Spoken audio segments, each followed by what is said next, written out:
dengan saya dalam mata pelajaran Bahasa Indonesia. Sebelum kita menganalisis resensi, kalian dapat membaca resensinya terlebih dahulu sampai selesai. Berikut saya tampilkan resensi yang akan kita analisis.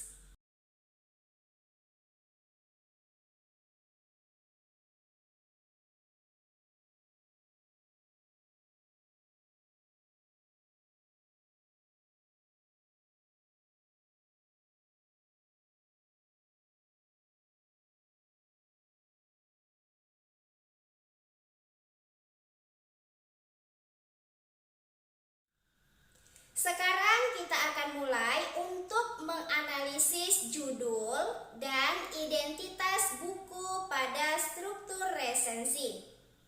Kita mendapati bahwa judul yang terdapat pada resensi tersebut adalah Dunia Kehidupan Orang-Orang Kecil.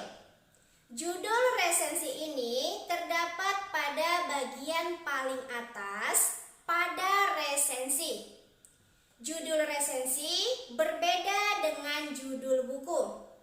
Judul resensi dibuat oleh penulis resensi itu sendiri sesuai dengan isi buku yang diresensinya. Sekarang identitas buku.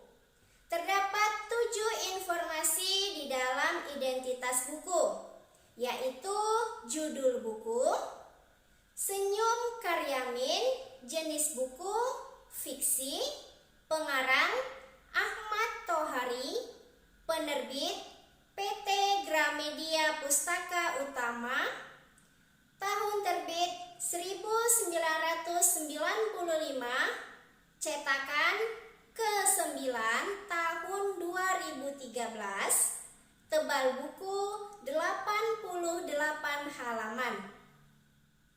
Nah, selanjutnya kita akan menganalisis bagian pendahuluan.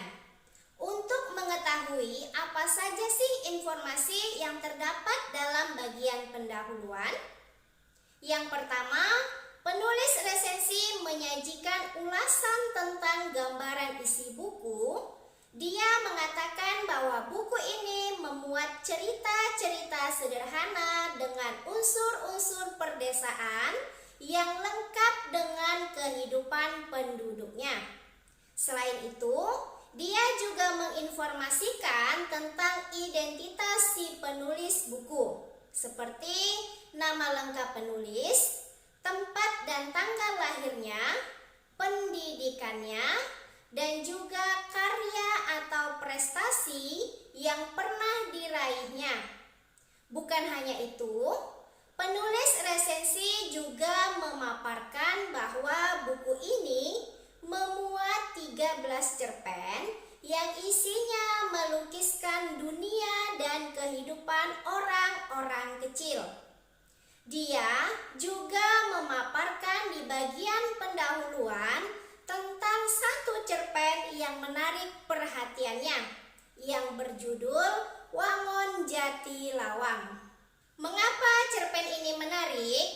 Dia menyampaikan bahwa cerpen ini menceritakan tentang kepedulian seseorang untuk berbuat baik terhadap sesama meskipun memiliki keterbelakangan mental. Jadi, pada bagian awal ini, penulis resensi juga menyajikan amanat dari cerpen yang dianggap menarik oleh penulis. Kemudian isi resensi. Ada 3 bagian pada isi resensi. Yang pertama disajikan adalah sinopsis cerpen. Karena buku ini merupakan buku kumpulan cerpen, maka sinopsis cerpen yang disajikan hanya salah satu cerpen yang menarik perhatian dari si peresensi, yaitu cerpen Wangon Jati Lawang. Ini dia sinopsisnya.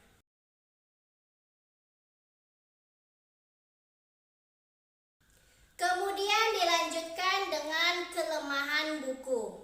Di bagian ini kita melihat bahwa kelemahan buku yaitu dianggap kurang bervariasi. Mengapa dianggap demikian? Karena ceritanya itu semuanya berkisah tentang kehidupan orang-orang di perdesaan. Jadi, dianggap oleh peresensi sebagai karya yang kurang variatif. Bukan hanya itu, kelemahan buku lainnya juga karena adanya penggunaan bahasa daerah, yaitu bahasa Banyumas, sehingga membuat pembaca agak kesulitan, walaupun terdapat penjelasan pada kata-kata yang berbahasa daerah tersebut.